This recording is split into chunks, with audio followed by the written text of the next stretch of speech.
La 4G Batelma vous présente Ni Vavao.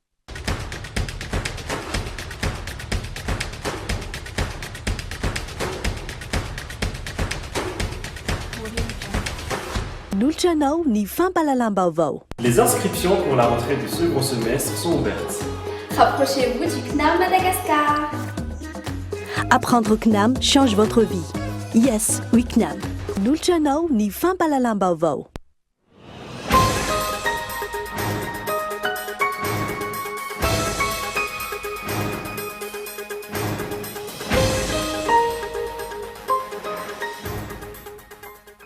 Mifarana ny volana janoary nafanafana ihany ny toetra raty teto amin'ny firenena raha ny volana voalohany amin'ny taona 2020 no jerena indrindra tamin'ity herinandro ity na ao anaty fahasahiranana aza nefa ny firenena sy ny vahoaka taoriny ny fiboana tsy maintsy hatrehana ny fiainana sy ny asa andavanandro. No tanany mpitany filaminana tao amin'ny brigady ny gendarmerie teny Sapotsynamehana ny tapakandro maraina teo ny filohan'ny syndicat ny paramède raha saika hitarika ny fivoriana teny amin'ny HGRA. Foana vokatr'izay ny fivoriana nokasaina atao ary enika mpitany filaminana nanodidina ny hôpitaly. Manodidina ny 100 ireo olona nanao fitiliana teny amin'ny CTC Andotam-penaka no mitondra ny valanaretina coronavirus tamin'ity herinandro ity raha ny fanazavana ireo tompon'andraikitra androany. Misokatra 7 andro amin'ny 7 andro ny centre ka eo amin'ny olona manodidina ny 100 isan'andro no tonga eny an-toerany. Vaovao lehibe amin'ny taranja baolina kitra namerina ny Amady ho filohan'ny CAF ny didi-pitsarana izay navoaka ny TAS na ny tribunal arbitral du sport. Mbola andrasana kosa ny fanapahan-kevitra amin'ny mety ahafahana mirotsaka ho vidiana fanindrona ho filohan'ny CAF raha ny vaovao. Anivelany, miroatra makany Espagna avokoa ny ankamaroan'ireo teratany frantsay amin'izao fotoana, manararoatra ny fahafahana mivoaka alina ny an-toerana izay ferana hatramin'ny 10 ora. Ny any Frantsa mantsy manomboka amin'ny 9 ny couvre-feu. Manoloana io, atahorana ny mety ho fiparitahan'ny valanaretina COVID-19 ho any an-toerany. Ny andinindin'ireo avy hatrany ary.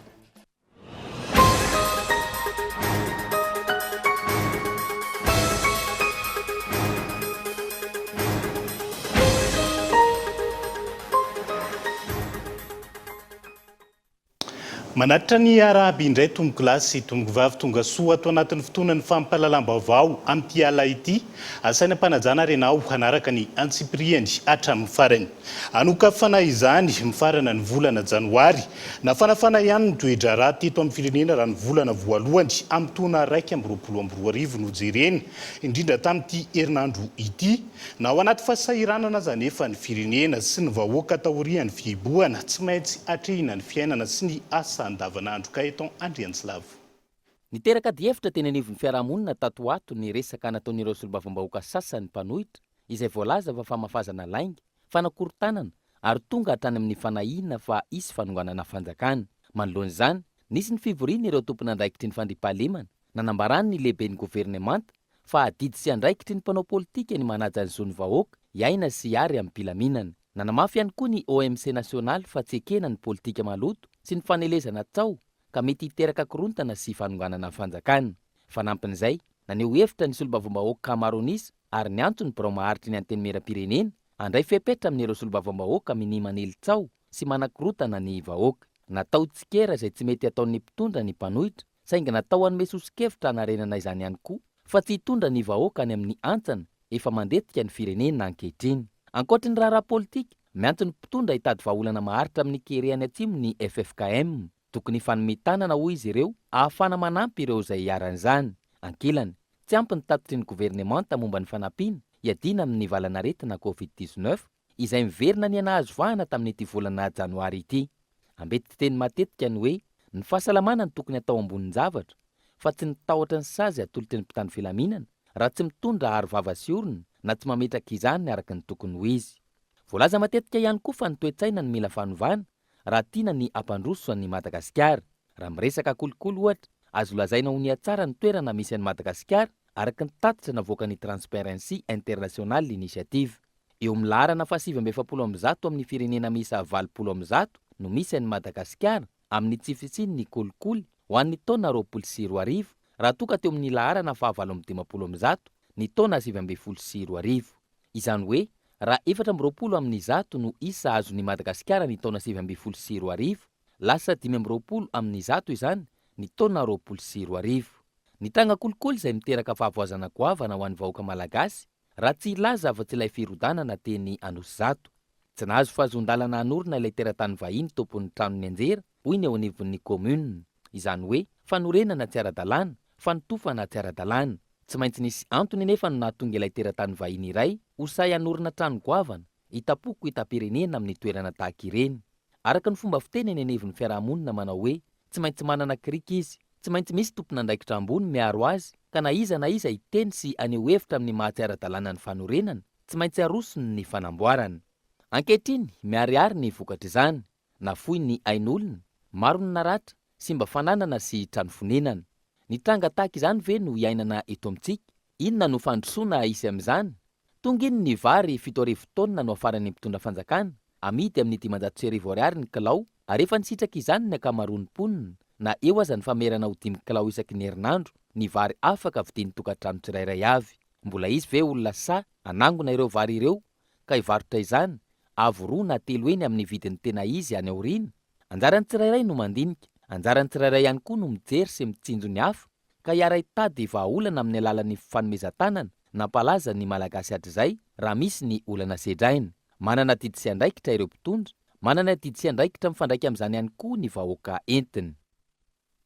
Fanotana ny mpitandro ny filaminana tao Amborgady ny zandarmaria teny Sabotsy ny Mamena ny tapakandro maraina teo ny filohan'ny sendika ny Paramed. Raha saika hitarika ny fivorian'ny Paramed teny anivony Asiera. Foana vokadrany fivoriana no kasaina tao ary enika mpitandro ny filaminana mandidina ny hopitaly Onasaina. Feno mpitandro ny filaminana ny maraina teo teny amin'ny hopitaly Joseph Ravoangy Andrenavalina. Antony, ny kasanao fivoriana sy anao tatitra amin'ireo Paramed ny filohan'ny sendika ny amin'ny toy ny fitakin'izy ireo ny indemnité de réquisition vokatry ny fiatrehana ny Covid-19 ny taona 2022. Tsy tanteraka nefa izany satria nalay ny mpitandro ny filaminana tao an-tranony vao maraina ny mpitarika ary no adiadiana teny amin'ny brigade ny zandarmaria teny Sabotsy Namena nandritra ny tapakandro maraina. Raha noforonina no niantsona azy tamin'izany raha ny fanazavana. Vita ny fanadiadiana tamin'ny 7 ora makasika ny hoe antony anankiray ny foronina hoe nandona fiarana olona teny Analakely ny tenako ary rehefa narahan'le olona dia tany Anosiavaratra ny nody. Izay mariana eto hoe nantantara foronina ary mety mbola mitombina kokoa no filazan-javatra toy izany. Dia taorianan'izay moa rehefa nangataka ny tenako efa vita soniny PV makasika ny fanaovana ankety so dia efa tokony andeha hody satria za manana fotoana amin'ny reo vahoaka anaovana tatitra reo dia nisy indray mibaiko vaovao tonga hoe ampiandraso fa mbola isy lehibe avy ato amin'ny gendarmerie tonga anamafy ny fanadiadiany. Tonga tokoa moa izay olo izay tamin'ny 12 latsaka kely teo eo dia ny fampiresaka izay raha ny votoatin'ny resaka ny resahana dia ny hoe ny famorovoriana olona rehetra mihitsy no tsy maintsy azahoana lalana any amin'ny préfet de police eo zany no mampametra-panontaniana hoe atraiza ny fahafahan'ny fanjakana manimba atao hoe liberté publique ny liberté syndicale eto amin'ny tany sy ny firenena izay ataoko hoe mampalahelo ary tsy mendrika ho an'ny atao hoe firenena mandroso na firenena mikatsaka fandrosoatra antsika izany. Mazava be hoe intimidation le natao. Tsy hiato ny fitakina na inona sakana sy fanembatsembanana amin'ny endriny maro samihafa raha ny fanazavana hatrany. Mbola manamafy zahay hatreto fa tsy mbola nisy mpiasa amin'ny fahasalamana na iray aza nandray indemnité de réquisition. Miroso hatrany ny fitakina ary tsy emotra na oviana ny Paramed satria fantatray ary raha mahita fa lalàna velona miatra eto amin'ny tany sy ny firenena ny takinay ary tsy emotra amin'izany mihitsy izay na oinona zavatra hitranga eo. Raha zany moa no hiantsonanay ampidirana ponja dia hoy izahay hoe fa vonona ny Paramed rehetra fa ataovy malalaka ary ny fonja hidiranay raha ny rariny sy nitsy ny takinay ka fonja ny sahazanay. Ankoatra izay andefa tatitra manoloana ny zava-misy mahazo ny sendikany Paramed eny amin'ny bureau international du travail ihany koa izy ireo raha ny fanazavana noho ny fanimbazimbana sy fanembatsembanana ny zo ara-tsendikaly. Andrasana araka izany ny hotoy ny tirara ity sy ny fanazavana avy amin'ny ministera ny fahasalamana ny amin'ny hoe aiza ho aiza ny dinika sy ny famahana ny olana amin'izao fotoana izao. Aiza ny vola tokony andoavana io indemnité de réquisition ny Paramed izay miisa 400 alina manerana ny nosy io. fa mbola misy razana tsy hita hatramin'izao vokatra ilay fianjerana trano teny Anozato Atsinanana. Efatrandro zara raha matory sy misakafo ireo fianakaviana avy lavitra tonga eny an-toerana miandrandra ny hazo na dia ny vatana mangatsiaka ny havan'izy ireo azy.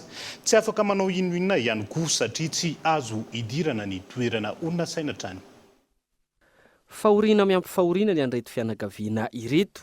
Maty zanaka ary tsy mbola hita ny vatana mangatsiaka hatramin'izao efatrandro aty aoriana. Voatsindry ny beton ao amin'ilay trano nateran-tany vahiny etsy Anozato Atsinanana izay nianjera ny alarobia teo.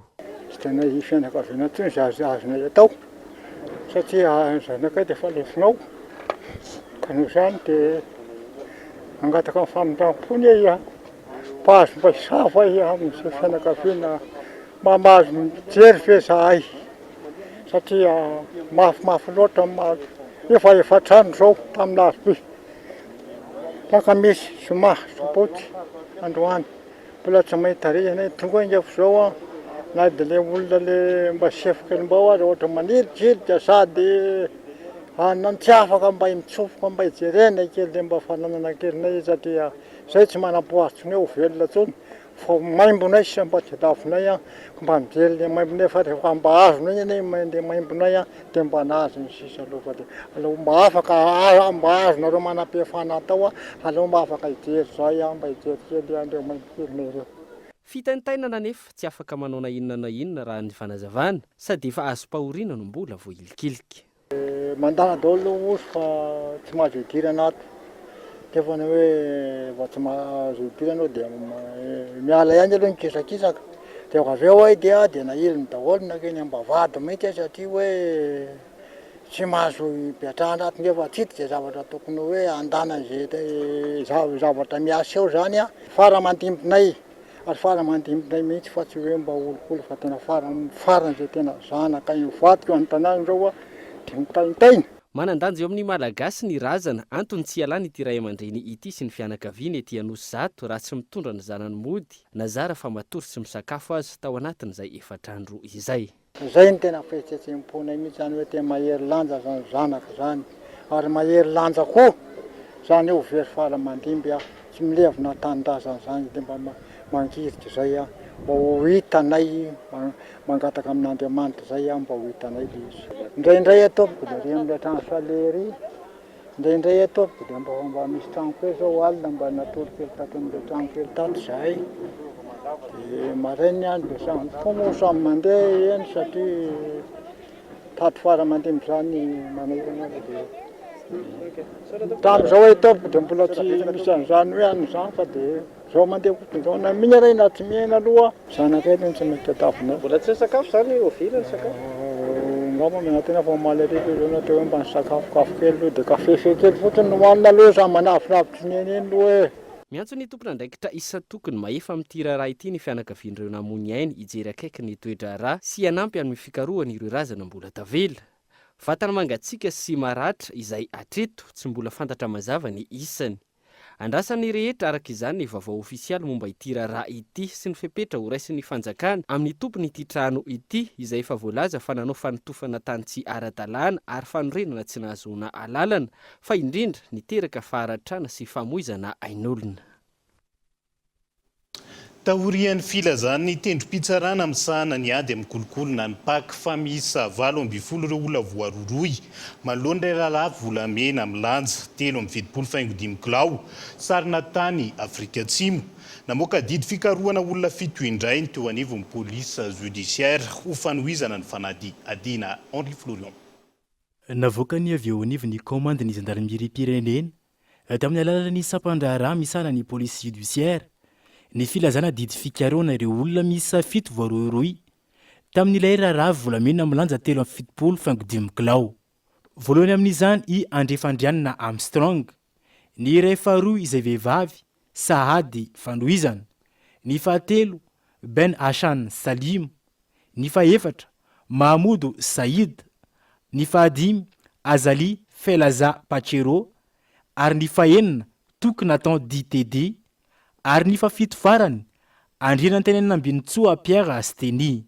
Antony hikarohan'ny zandary azy ireo raha ny fantatra momba ilay fitondrana sy fanondranana antsokosoko ny harem-pirenena nivoaka tamin'ny alalan'ny taratasy tsy marina.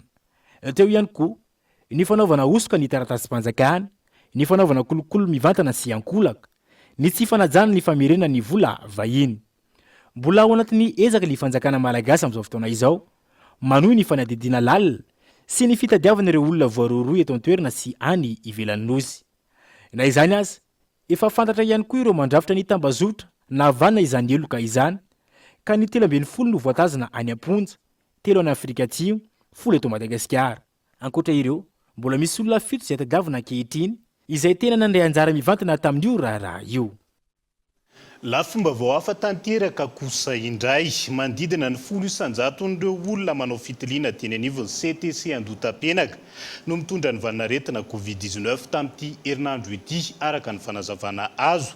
Misokatra anatin'ny 7 andro ny ivitoerana ka mandidina ny 100 isanandro no tonga eny an-toerana Nelarana Evison. Enina amby 70 ireo olona tonga nanao fitiliana teny amin'ny CTC Andotapenaka nanomboka ny faha 9 Janoary lasa teo. 777 ireo nanaovana fitiliana raha ny fanazavana ireo tompon'andraikitra teny an-toerana. Raha ny amin'ny salanisa manodidina ny 100 isanandro ireo olona tonga eny an-toerana. Matetika zany ny consultation anay eto zany ataoko hoe manodidina 100 eo na latsalatsaka kely eo. Nandray mihoatra kely zany. Dia hatramin'izao zany mety eo amin'ny 10 no vitana test. En général dia niniko aloha dia izay calcul natao fa calcul ny pourcentage mekenao eto manodidididina an'izy fa misy moa zany ny tena statistika miandraikitra an'izay dia mbola eo amin'ny 10 isanjato ny positif ohatra amin'izay arivo zay ohatra fa tsy fa ny statistika meko aloha dia izay zavatra fantako eto zay azoko avy amin'zareo hoe reto ny positif tany aminareo. Misy amin'ireo tonga hanao fitiliana eny amin'ny village voire no avy any amin'ny toeram-pitsaboana maro toy ny CSB eo ihany koa ny hôpitaly. Miasa ara-dalàna izahay eto amin'ny village voire 7/7 araka ny toromarika Andriamatoa mandritra ny fahasalamam-bahoaka zany dia mandray an'ireo olona izay miaya fahasalamany eo anatrihan'ny tsy mikaretina Covid-19 dia izahay mandray ny olona misy sinina zany misy trangana-retina dia na ray trano ary izy dia raisinay avokoa ataonay test avokoa dia izay koa mandray ny olona zay en contact amin'ny positif dia ataonay test avokoa. Raha ny fanazavana tsy mbola mandray olona manaraka fitsaboana ny eny amin'ny village voire fa ireo olona hanao fitiliana ihany hatreto no raisina. Eny an-toerana ihany koa no alaina ireo solitena ny marary ny fanafody raha toa ka mitondra ny valanaretina ny olona iray rehefa mivaly ny fitiliana. No amafisiny ireo tompon'andraikitra fa tsy maintsy mitondra karapanondro avokoa ireo olona tonga eny an-toerana. Ilaina ny ananan'ny olona finday na laharana mandeha tsara hanamora ny fahazahoana antso azy ary hanamora ny fifandraisana ihany koa. Sekoly miisa 7/100 ao anaty fari-piady 5 mpampianarana Antananarivo renivohitra tamin'ity farany herinandro ity no nofendrahana fanafody tanjona ny fanohizana ny ady sy ny fisorohana ny fiparitahan'ny valinaretina Covid-19. Abraham Randriamana.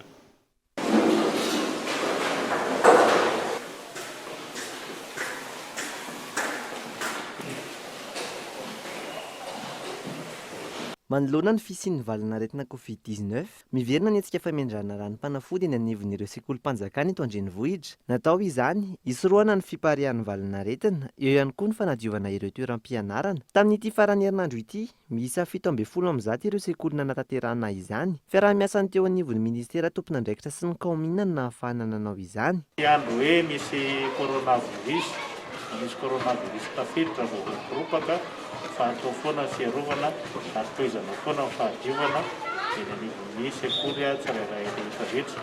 Dia ny mpianatra koa zany mba isany koa ataontsika hoe mitondra amin'izany mesazy zany eny anivon'ny fiarahamonina anivon'ny ray aman-dreny fa raha samy mitandrina ny tenana ny fahadiovantsika dia maro ny tena, maro ny manodidinantsika ary maro antsika rehetra rehetra. Nanamafy ny tompon'andraikitra fa itony antsika fanadiovana sy famindrana ranom-panafody eny anivon'ireo sekoly. pejin'ny politika kosa indray niteraka adihevitra sy faneho-kevitra maro tatoato mahakasika ny fisiana politika mpitsitsina marina na tsy eny anivony Antenimirandoholona. Tokony apetraka mazava ny lalao mahakasika ny fampihenana ny toe-bolan'ity androm-panjakana ity ho ireo mpandinika politika nanaovana fanadì Adina Henri Florian. Niteraka adihevitra lehibe teto amintsika tatoato izay ny mahakasika ny raharaha eo anivony Antenimirandoholona etsy Anosikely. Tokony ho voaporofo ny fihenan'ny teti-bola ny Antenimirandoholona raha toa ka izay no tanjona nampihenana ny isan'ny 80 raha ny fanehoan-kevitry ny mpandinika politika nanaovana fanadihadina.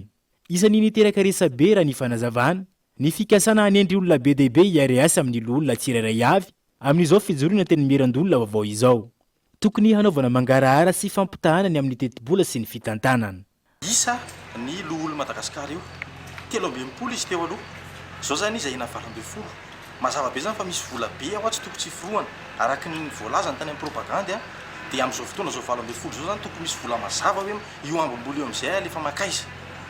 Dia ny vahoaka tsy teny raitsika hoe vaky loi de finance fa lefa izy io tsy ny vahoaka rehetra sarababeny vahoaka no ahitana to loi de finance amin'ny ankapobeny fa tonga dia misy communication na serasera tokony mazava zany ataon'ny fitondram-panjakana indrindra fa amin'ny alalan'ny présidence de la république na ny fedetiny république zany tokony hamoaka mazava hoe ity ary le elany elam-bola zay tsy ampiasainy intsony atao amin'ny Sénat fa afindra amina zavatra hafa dia atao mazava tsara zay ambom-bola zay dia ohatrinina marina zany ny vola ampiasainy amin'izao fotoana atao amin'ny atao Sénat dia eo ambom-bola io zany ilaina mazava io satria tsisy iteny raitsika satria ho vahoaka rehetra tsy afaka mamaky an'izany loi de finance boky be zany dia tsy ny rehetra ny afaka mamaky an'izany tsy ny malagasy rehetra koa ny afaka mamaky teny sy comprendre na teny frantsay na alalan'izany fa ny fitondrana no manao serasera mazava indrindra fa zao manomboka miasa zao ny Sénat dia tokony apetraka izay hoe ity le vola azo ampiasaina amin'izay ary miala tao amin'ny Sénat fa hanina 20 reo. Tokony hisy ihany koa ny fanazavana ny fepetra amin'ny fanendrenana ny mpiara-miasa amin'ireo olona tsirairay avy. Tokony olona mahafehy ny fahaiza-manao momba ny vondrom-bahoaka itsinjaram-pahefana sy ny fahaiza-manao isantsehatra amin'ny lafin'ny fitantanan-draha-mpanjakana no miara-miasa amin'ireo olona ireo.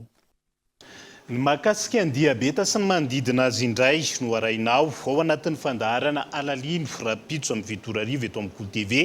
Inona no atao hoe diabetika tahaka ny ahoana ny mety ho fisehony ary inona ny vokany raha toa ka tsy voatsabo sy ny maro hafa raha ohary ny sombiny amin'izay. Raha nandotanisa navoaka ny Organisation Mondiale de la Santé ny taona 2012 raha ny eto Madagasikara manokana isanjaton'ny mponina no diabetika ta izay nahitana fitombony 200 raha ampitahaina tamin'ny taona 2012. Manodidina ny 10 isanjaton'ny mponina kosa izany amin'izao fotoana izao raha ny vinavina nivoaka fa tsy mbola ofisialy. Manodidina ny 5,000 ireo manaraka fitsaboana raha toa ka mahery ny enety ireo mety ho diabetika eto amintsika. Atao hoe diabeta dia fiakaran'ny tahan-tsiramamy ambony tsy araka ny tokony izy ao amin'ny lalan-drahantsika zany ao amin'ny tenantsika. Dia izany fiakaran'ny tahan-tsiramamy zany mety mihoatra ny 7 millimol par litre na hoe 1,26 alohan'ny sakafo. Raha mahita an'izay indroa zany ny olona anankiray dia lazaina fa misy diabeta ny olona anankiray. Io diabeta io zany io fiakaran'ny tahan-tsiramamy io dia vokatry ny tsy famokaran'ny sarakaty insuline, ny vokatry ny famokarana insuline na ny fiasany na izy roa miaraka. Misy olona zany hoe mamokatra insuline tsara saingy misy manelingelina ny asany ao amin'ny tena dia mety tonga ny diabeta. Misy olona moa zany sahirakirana na tsy ampy amin'ny famokarana insuline dia tsisy manao le asa. Ny insuline izay tsiro-panentana ao amin'ny vatan'olombelona vokarin'ny sarakaty ary mandevina ny zavamamy na mampiditra ny zavamamy any anatin'ny sela. Tsiro-panentana izay mpilalao fototry ny diabeta. Tsy mifidy taona ny diabeta fa mety ho voany avokoa na ny kely indrindra, na ny tanora, na ny lehibe, na ny antitra. Maina ny aty vava, mangehitahita lava, misotro rano matetika, mivalan-drano matetika, ireo amin'ny ankapobeny ny fisehon'ny diabeta amin'ny voalohany. fa isentokily ao anaty dokam-barotra isika izao orian'izay no anarahano ny resadresaka mahakasika ny fanapahan-kevitra ny tasy momba ny filohan'ny kafa madamady ny fivoarany raharaha na hafatesana zandary tany Besakay Ambatondrazaka ary maresaka iraisan'ny pirenena mandrapitafa vetivety ary.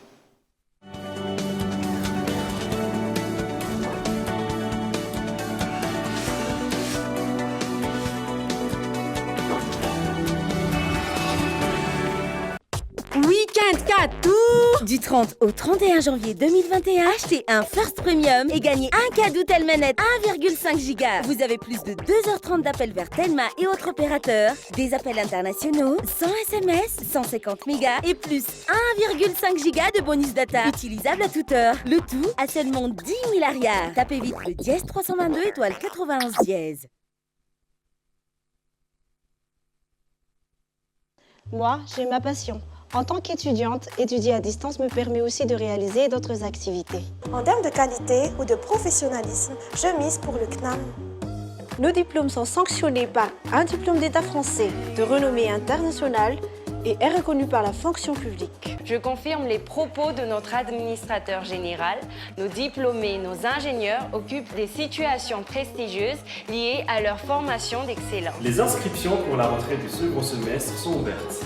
Rapprochez-vous du CNAM Madagascar. Apprendre au CNAM change votre vie.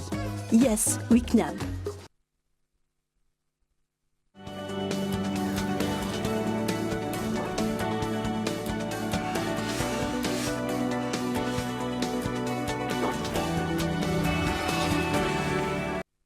Anohizana ny fampahalalam-baovao amin'ity ala ity ny fampiakarana ny fifaninanana eo amin'ny sehatry ny fizahantany ny fomba fijery vaovao apetraky ny CTM ampandehanana ny sehatra amin'ity taona 2022 ity mitoetra ny fifampiresahana amin'ireo mpiara-miombonantoka hanatsarana ny kalitao atolotra eo amin'izay sehatry ny fizahantany izay ny laharana Evison.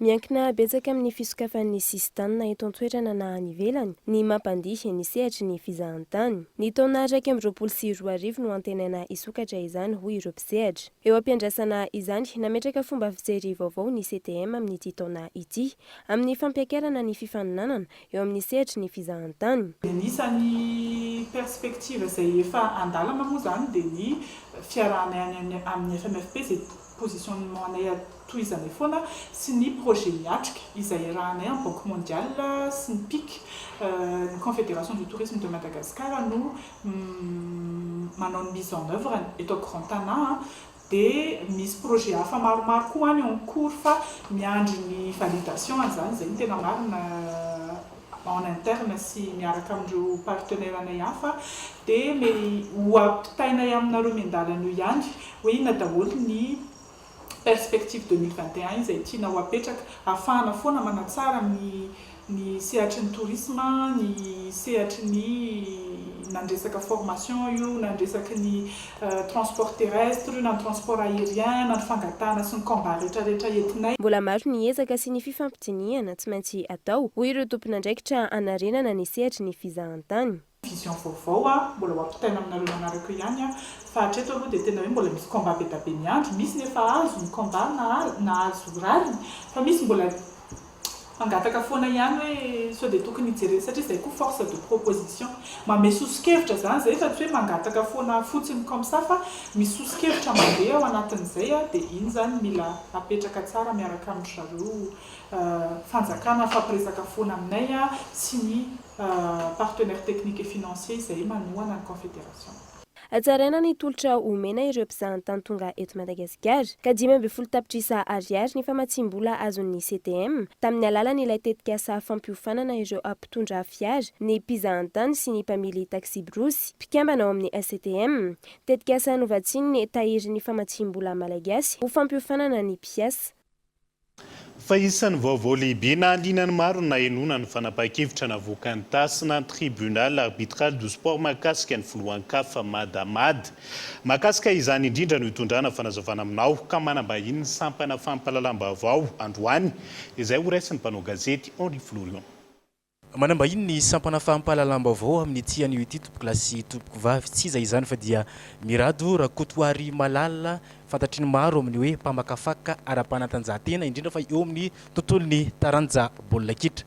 Vaovao lehibe anisany misy songadina ihany eo amin'izay taranja baolina kitra izay ny namerenana ny filoha amadamady eo amin'ny filohan'ny CAF araka ny didim-pitsarana navoaka ny TAS. Andriamatoa mirado inona marina io fanapahan-kevitra navoaka ny TAS na ny tribunal arbitral du sport mahakasika ity filohan'ny CAF amadamady ity.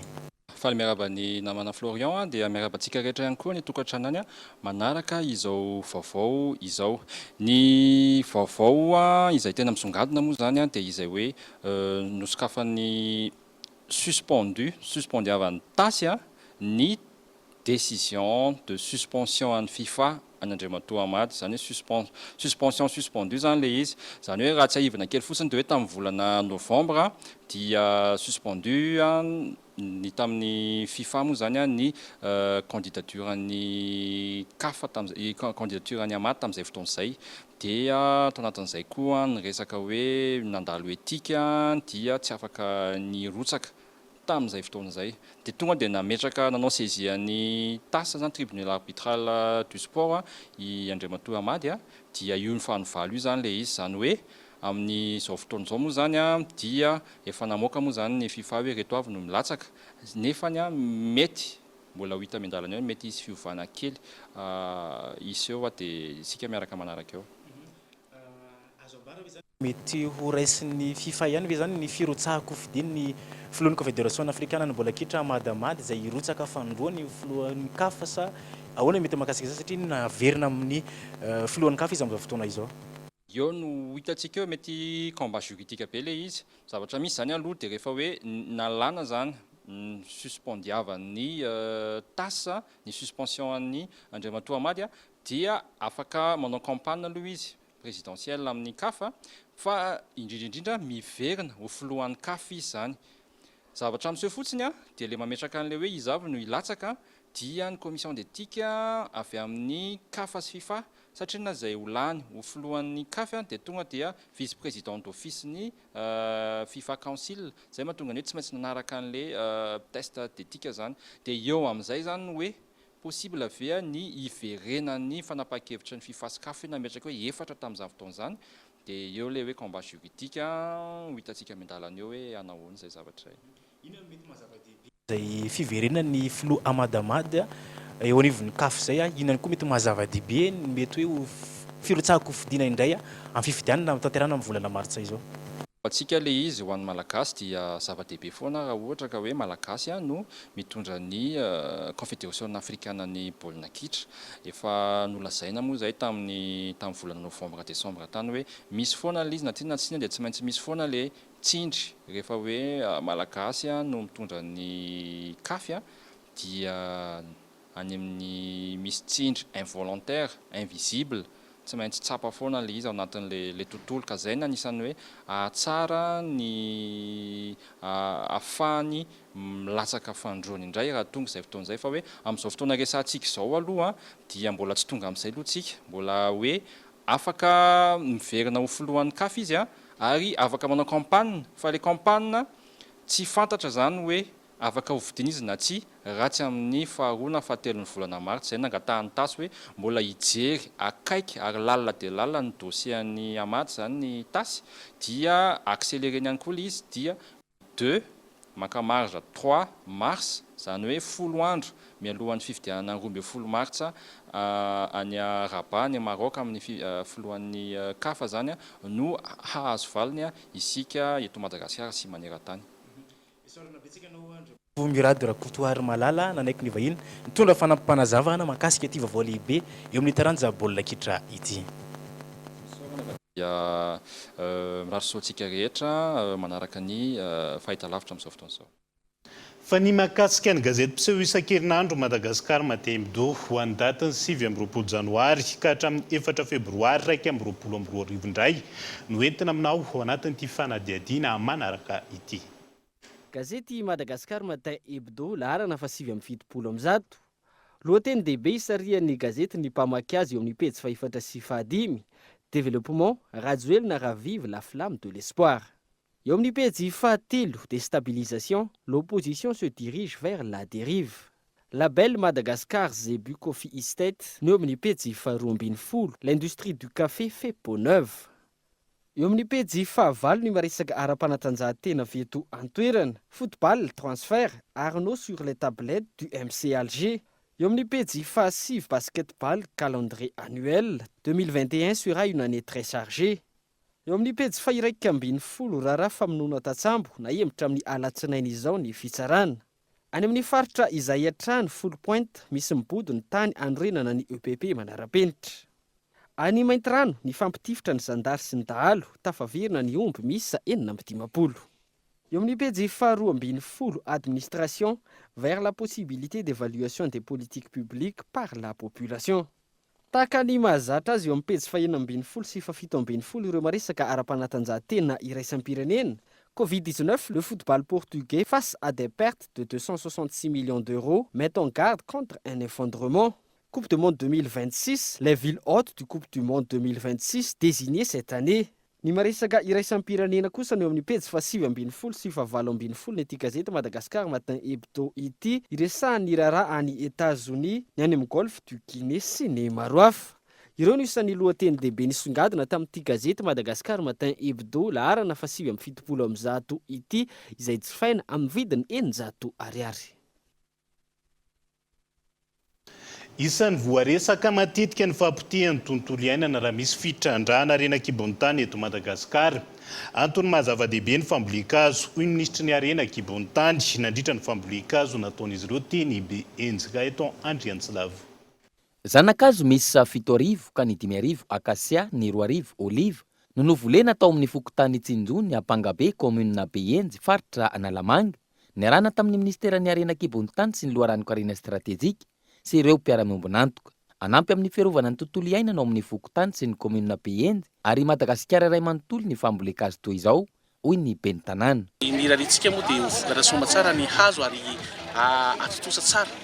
Ny atao hoe andraiky ny zany hazo zany amin'ny fiarovana ny loharano, ny rano sy ny ataontsika hoe ny fiarovana ny any ambony any amin'ny firotsahan'ny ranon'orana izay hitantsika amin'ny fotoana izao fa tena mazana dia mazana mazana vaoaka malagasy.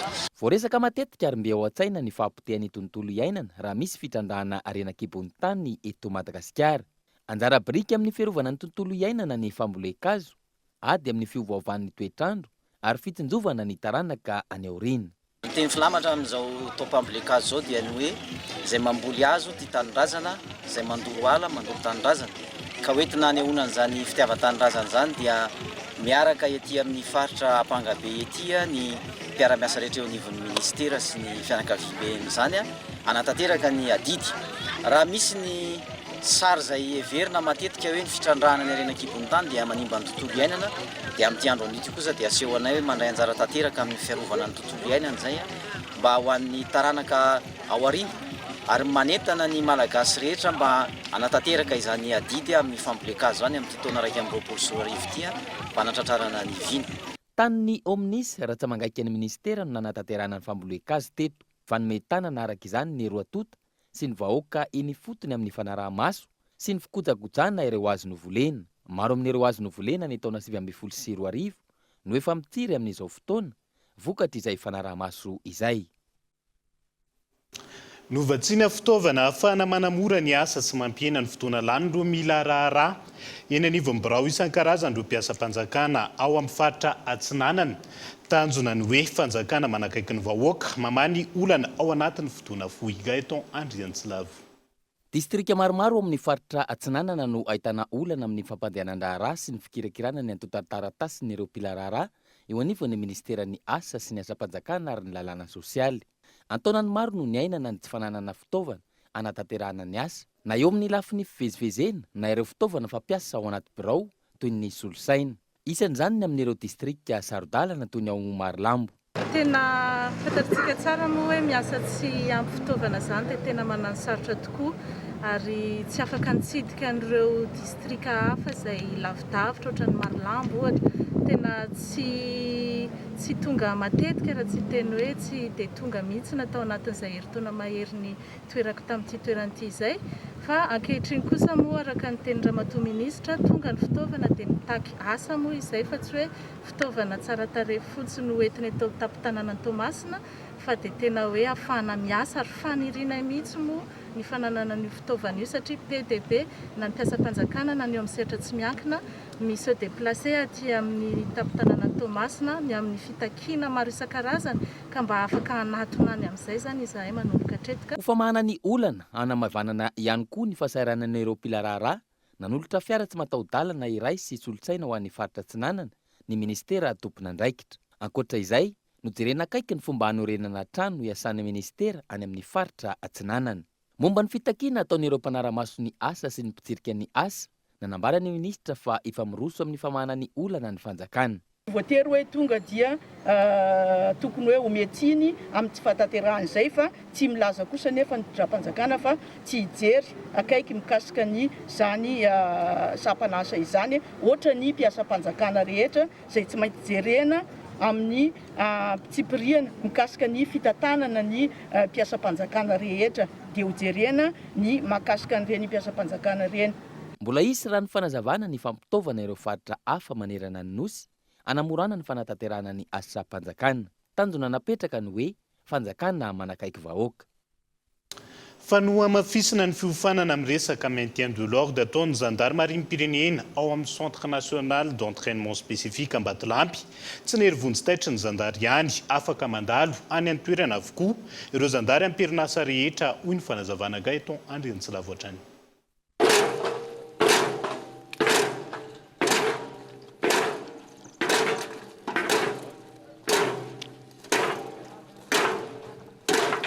Eto Ambatolampy Atsirabe no ahitana ny centre national d'entraînement spécifique eo anivon'ny gendarmerie pirenena izay mampiofana ireo zandary sy mampatsiahy azy ireo ny fomba fitantanana sy fandraisana an-tanana ny filaminana. Ilaina ny fisian'ny fitoerana tahaka izao ahafana manome endrika tsara ny mpitandro filaminana raha ny fanazavana. Mba hialana amin'le fitavozavozana sy ny tsy fahafehezana ny fampiarana an'izany dia nanisany nampisafidy anay zany hatao ny recyclage mikasika an'izay maintien de l'ordre zay sy ahafahana mamehy an'ireo karazana fitaovana rehetrarehetra izay ampiasaina mandritra an'izany mba hialana amin'le hoe le eritreritrin'le olona hoe erim-pamoretana ny gendarmerie pirenena na ny mpiantsehatra amin'izay ny rehetra mpiantsehatra amin'izay resaka maintien de l'ordre zay dia atao fantan'olona zany hoe izao ny fepetra rehetra zay tsy maintsy raisina alohany anaovana an'izany sy ny fampiarana an'izany rehefa ampiarana ny fanaovana ny maintien de l'ordre. Afaka mandalo manao recyclage avokoa ireo zandary amperinasa rehetra raha ny fanazavana hatrany. Amin'izao andehany voalohany izao misy 520 ireo zandary miofana eto amin'ny fitoerana mandritra ny 10 andro. Ho hita tokoa zany amin'ireny fiadiana amin'ireny trangan-javatra niseho tatoato ireny hoe fanafiana tobiny zandary ny brigade zany na ny poste avancé ireny famonoana zandary manatanteraka ny asa ireny zany dia anisany ho hita daholo zany ny fomba ahafana miaro tena mba hialana amin'izay farany kely indrindra zany mba hisiany farany kely indrindra ny riska ananany zandary amin'ny fanatanterahany ny asany. Hitarina sy arenina ny fitoerana ka ahatratra hatrany amin'ny 13 hektara. Tanjona ny ahafahana mifehy ireo fitaovana ampiasaina amin'ny fitandrona ny filaminana ary koa hialana amin'ny fifandonana ka hiteraka ny tsy fahatokisan'ny vahoaka ireo mpitandro filaminana. Voaresaka manokana amin'izany ny fiatrehana grefy sy fitakiana isan-karazany. Trangam-piarahamonina kosa indray olona misy 20 hatreto ny voasambotra mitandro ny filaminana mikasika ilay famonoana ilay zandary Tobesakay Ambatondrazaka ny 20 Janoary lasa teo mitombo famitorana azy ireo ankehitriny raha toka olona 4 sisa nokarohany. Raha ny angom-baovao tany antoerana sivily misa enina no fantatra fanamony ainy mikasika ity raharaha ity. Abraham Randriamanana. Aorian'ny trangana fatesana zandarina meta iraka tao amparibola foky tany Mandany Vatsy, komina Tanambao Besakay ny 20 Janoary lasa teo. Misy 20 ireo tompon'antoka voasambotra ny tandron'ny filaminana ary anaovana famotorana. Raha ny angom-baovao voaraitany an-toerana, 4 sisa ireo olona karohina ankehitriny. Ankoatr'izay, sivily miisa 9 ny fantatra fa namony ainy vokatr'ity raharaha ity, ka ny roa tamin'izany dia lavo nandritra ny fifandonana. Maro amin'ireo mponina tao amin'ilay tanàna nisehon'ny tranga amin'izao fotoana no mitsaomponenana raha ny nambara ny mponina tany an-toerana. Zava-niseho dia taoriana kiseho iny a, taoriana nanaovan'ny manam-pahefana ny asany dia le tanàna napaharibolana zany dia efa tena azo lazaina efa tena lao ny olona dia efa tena miparitaka ny olona zany. Misy olona firy tsoa mihitsy ny tanàna napaharibolana fa lasa ny any tany andehanany any lisy dia pipifiopo sy ny any sisa davela miparitaka. Ny zavatra etany zany dia nandositra aloha fa ilay indositra ity seza vokatra mitahotra na ahoana. Andrasana treto ny hovaliny sy ny hotohin'ny famotorana mikasika ity raharaha ity. Itsenkilany manameloka ny herisetra sy ny famonoana olona toy ny tamin'ity tranga ity ireo teknisianina ny rano sy ny ala. Miantso ny rehetra hiasa sy hitoetra eo ambany lalàna izy ireo, indrindra mikasika ny fiarovana ny tontolo iainana. Dia izay ihany koa no entina miampita amin'ny maresaka iraisan'ny pireneny. Miroatra makany Espaina avokoa ny ankamaroan'ireo teratany frantsay amin'izao fotoana izao, manararaotra ny fahafahana amin'ny voakala ny an-toerana izay ferana hatramin'ny 10 alina. Manomboka amin'ny 9 mantsy ny couvre-feu any Frantsa, manoloana io atahorana mety ho fiparitahan'ny vanaretina Covid-19. Toka sendrasendra ny safidy ho an'ireo toerana andehanana. Ho an'ireo mpizahatany frantsay tonga marobe any Madrid amin'izao fotoana izao. Raha ny fantatra, manomboka amin'ny 9 no miatra ny fepetra amin'ny tsy fafana mivoaka amin'ny alina any Frantsa. Raha toka amin'ny 10 alina izany any Espagne agny. Vokany, maro ireo teratany frantsay no mitsangatsangana any Madrid amin'izao fotoana izao, manararaotra io fotoana sy ady mamonjy ireo toeram-pisakafoana maro samihafa. Tato anatin'ny 2 andro izay, dia 50 ka hatramin'ny 80 isan-jaton'ny mpanjifa amin'ny toeram-pisakafoana dia teratany frantsay avokoa. Raha ny nambalan'ireo mpiandraikitra ny toeram-pisakafoanana. Ho an'ny Madrid manokana ohatra, mbola misokatra avokoa ny toeram-pisakafoanana sy ireo toerana ara-kolontsaina maro samihafa, ary maro ireo teratany frantsay no mitsidika ny musée Reina Sofia de Madrid. Amin'izao fotoana izao, ny teratany frantsay no voalohany amin'ny fahatongavan'ireo vahiny iraisam-pirenena. Raha ny mahazatra dia ny Amerikanina hatrany no mitarika ny lohalaharana. Raha ny nambaran'ny Hector Coronel, taleny ny fizahantany ao Madrid ao.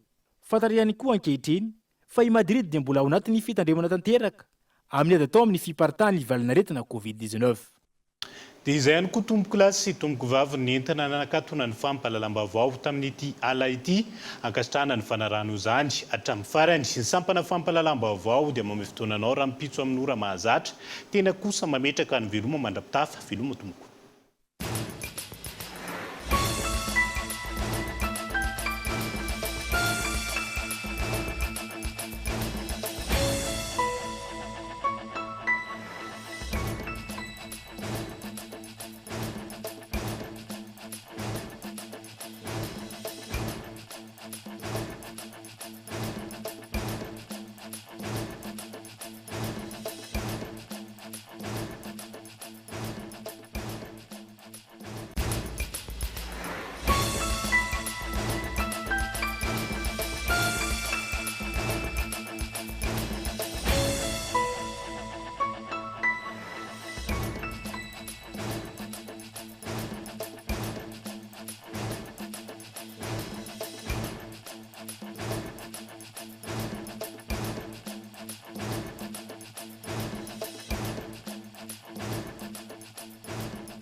Les inscriptions pour la rentrée du second semestre sont ouvertes.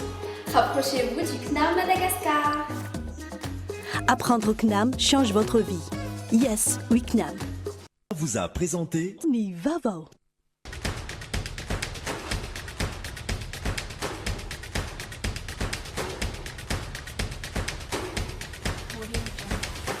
Nanulcha no teu ni fampalalambaovao. La 4G Batelma vous a présenté Ni Vavo.